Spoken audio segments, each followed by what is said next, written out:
Hello friends, welcome to my channel. मैं हूं राधा चौहान और मेरे चैनल में आपका बहुत बहुत स्वागत है। देखिए दोस्तों, हर किसी की आर्थिक स्थिति एक जैसी नहीं होती है। किसी के लिए 1 लाख रुपए भी बहुत मायने रखता है और किसी के लिए 10 लाख का रकम भी कुछ मायने नहीं रखता है। ठीक है। और ऐसी स्थिति में आर्थिक स्थिति ठीक भी नहीं है और ऐसी स्थिति में अगर हमारे ऊपर कर्जे हो जाए तो यहाँ पर बात और ज़्यादा बिगड़ सकती है।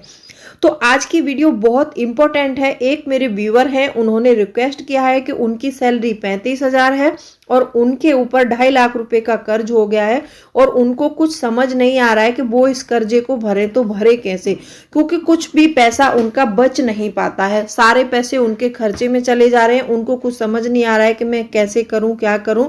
और उन्होंने मुझसे रिक्वेस्ट किया है कि आप कोई ऐसा वीडियो दीजिए जिससे कि मैं अपने खर्चे भी मैनेज कर पाऊं और अपनी लोन को भी चुका पाऊं।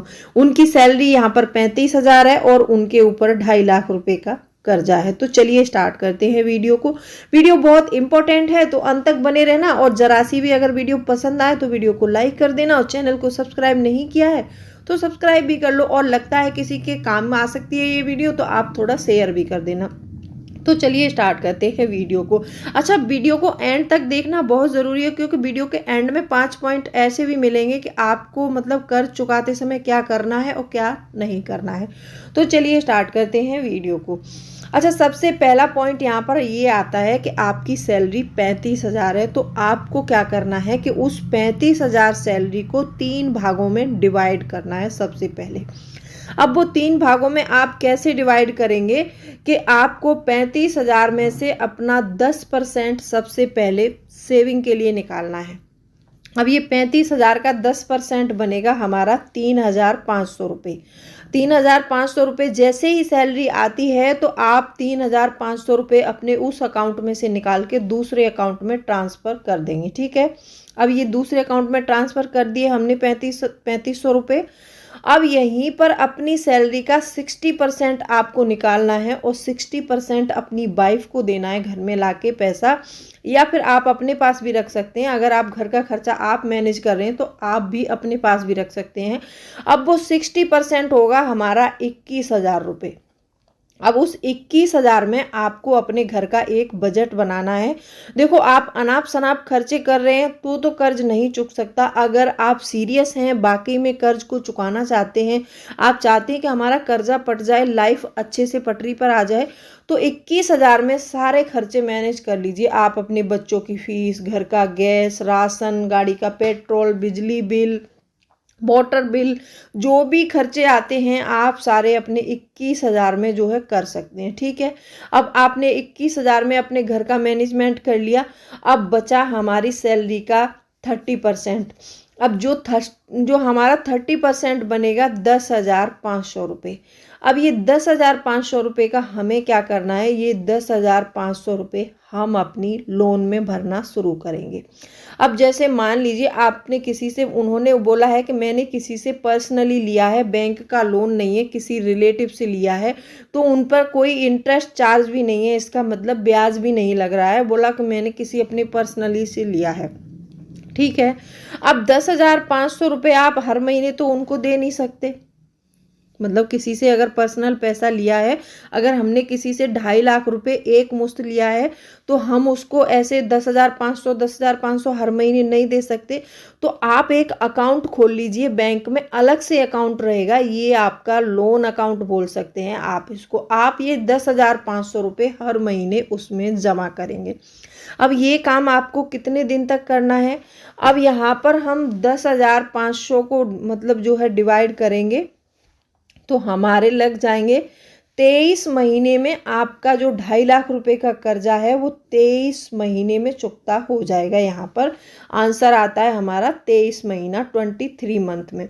10,500 रुपये आपको रेगुलर हर महीने जमा करना है और वो 3,500 रुपये आपको एक बचत वाले अकाउंट में अलग जमा करना है और 21,000 आपको अपनी फैमिली में खर्च करना है। ठीक है। आप इसी रूल पर चलेंगे तो आप देखेंगे कि 23 महीने में आपकी लोन का एंड हो जाएगा। और यहाँ पर साथ साथ आपने सेविंग भी की है तो आपकी जो 23 महीने में आपकी सेविंग होगी 80,500 रुपये की आप सेविंग भी कर पाएंगे यहाँ पर, क्योंकि सैलरी का 10% हमने बचाया वो हमारी सेविंग में गया और हमने 30% यहाँ पर कर्ज भरने में दिया, तो वो हमारा 10,500 रुपये हमने हर मंथ दिया, तो वो 23 महीने में हमारा कर्जा रिकवर हो गया और 21,000 में हमें अपना घर चलाना है। अब ये 21 आप बोलोगे कि 21,000 से खर्च ज़्यादा होता है, देखिए कम ज़्यादा होता है, थोड़ा आप अपनी सेविंग में से ले सकते हैं। अगर आपको लग रहा है कि 21,000 में महीने के एंड में 1,000 या 500 की ज़रूरत पड़ रही है, तो आपका जो सेविंग वाला अकाउंट है ना, आप उसमें से 1,500 रुपये इसमें दे सकते हैं, कोई प्रॉब्लम नहीं है, क्योंकि सेविंग थोड़ी कम कर लेंगे। लेकिन मैंने 10% का रेशियो लिया है, तो इसमें मैंने 80,500 रुपये हमारे बच रहे हैं। तो आप इस तरह से अपनी लोन को आसानी से चुकता कर सकते हैं और ये आपको रेगुलर करना है 23 मंथ तक और आपके कर्जे चुक जाएंगे। ठीक है, अब इसमें 5 पॉइंट वो बताने वाली हूँ कि आपको क्या करना है क्या नहीं करना है। देखिए, जब आप अपनी लोन का निपटारा कर रहे हैं, आपके ऊपर कर्जे हैं, तो उस समय आपको कोई भी नया कर्जा नहीं लेना है। जो मैंने आपको 23 महीने की जर्नी बताई है, अगर आप इस जर्नी में हैं और ये इम्प्लीमेंट कर रहे हैं, तो उस समय आपको कोई भी नया कर्ज नहीं लेना है। नया कर्ज भी नहीं लेना है, किसी बैंक से नहीं लेना, क्रेडिट कार्ड पर नहीं करना है, और आपको रेगुलर मतलब किसी से पर्सनली भी नहीं लेना है, और कोई भी चीज़ आपको ईएमआई पर परचेस भी नहीं करनी है। जैसे आपने सोचा कि लोन तो भर ही रहे हैं हम, उसमें मोबाइल हम ईएमआई पे परचेस कर सकते हैं, या फिर 250 रुपये की ईएमआई है, सॉरी 2,500 की ईएमआई है, या फिर 2,000 की ईएमआई हम दे देंगे सेविंग वाले में से, ऐसा नहीं करना है आपको। ठीक है, अगर अच्छी लाइफ स्टाइल जीनी है, 23 महीने थोड़ा सा आपको ये दिक्कत आएगी, कर लो, आगे जाके आप परचेस कर लेना, तो आपको कोई भी नया कर्जा नहीं लेना है। एक पॉइंट जो मैंने उसमें बताया, ये दूसरा पॉइंट है, रेगुलर लोन को भरना है। ऐसा नहीं करना है कि बीच में छोड़ दो, क्योंकि हम तो पैसा अपने अकाउंट में ही जमा कर रहे हैं, कोई नहीं 1 महीना ज़्यादा लग जाएगा या 2 महीने ज़्यादा लग जाएंगे, ऐसा नहीं करना है आपको। रेगुलर इस जो मैंने 10,500 का अमाउंट जो बताया मैंने कि वो एक अकाउंट में आपको जमा करना है, वो हर महीने करना ही करना है, कुछ भी हो जाए आपको करना ही है। ठीक है, नंबर 3 आता है, आपको इस बात का भी ध्यान रखना है, कोई भी फालतू की शॉपिंग नहीं करनी है। जिस टाइम आप लोन को भर रहे हैं उस टाइम में आपको कोई भी फालतू की शॉपिंग नहीं करनी है। अब नंबर 4 आता है, आपको ये 2 चीज़ें करनी है, आपको एक बजट ज़रूर बनाना है। मैंने आपको जैसा बताया कि 21,000 में वो बोल रहे थे कि मेरे खर्चे मतलब 35,000 में भी पूरे नहीं होते, कभी कभी एडवांस लेना पड़ जाता है। तो आपको ना जो आपका खुला हुआ हाथ है शॉपिंग के प्रति, उसको रोकना होगा। ठीक है, आप मान लीजिए महंगे अपार्टमेंट में रह रहे हैं, थोड़ा घर शिफ्ट कर लो अपना, आप कम रेंट वाले मकान में रह सकते हैं, वहाँ पर से आप अपना पैसा बचा सकते हैं।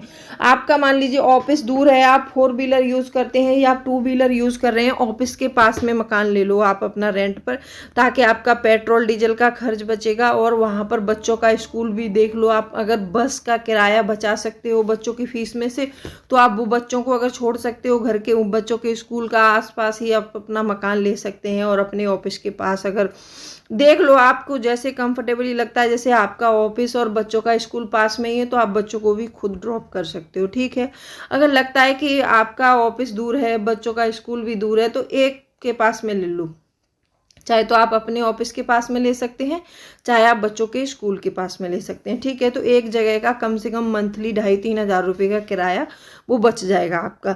तो आप ऐसे करके बहुत सारे खर्चे हैं जो आप मैनेज कर सकते हैं, उनको थोड़ा थोड़ा कट कर लो, और अपने 21,000 में सारी मतलब जो भी आपकी ज़रूरतें हैं वो 21,000 में पूरा करने की कोशिश करो। ठीक है, एक बजट ज़रूर बनाना है और एक इनकम सोर्स ज़रूर जनरेट करें। ऐसा होता है कि किसी किसी घर में ना सिर्फ हस्बैंड ही अर्निंग करते हैं, वाइफ नहीं करती है। अगर वाइफ में कुछ काबिलियत है तो वो घर पे कोई एक इनकम सोर्स जनरेट कर सकती हैं। सिलाई आती है तो वो सिलाई कर सकती हैं। अगर उनको लगता है कि वो मतलब पढ़ी लिखी अच्छी हैं तो वो ट्यूशन दे सकती हैं, बच्चों को ट्यूशन पढ़ा के कमा सकती हैं। या फिर ऐसा है कि मान लो हस्बैंड ऐसा है कि मतलब काम करने के बाद थोड़ा टाइम बचता है तो वो अपने कंपनी में ओवर टाइम कर सकते हैं। अगर ओवर टाइम नहीं कर पा रहे हैं तो आप घर पर आकर कोई ऑनलाइन काम कर सकते हैं, जैसे यूट्यूब पर वीडियो बनाना हो गया, एफिलिएट मार्केटिंग, बहुत सारे काम ऐसे हैं आजकल ऑनलाइन करके पैसा कमाया जा सकता है। तो एक इनकम सोर्स जरूर जनरेट कीजिए इसके साथ साथ में, ठीक है। आपको ये 5 पॉइंट पर ध्यान देना है। वीडियो कैसी लगी कमेंट करके ज़रूर बताना। अगर वीडियो पसंद आई हो तो वीडियो को लाइक कर देना और चैनल को सब्सक्राइब जरूर करें। तो चलिए मिलती हूँ अगली वीडियो में, तब तक के लिए bye bye, thanks for watching.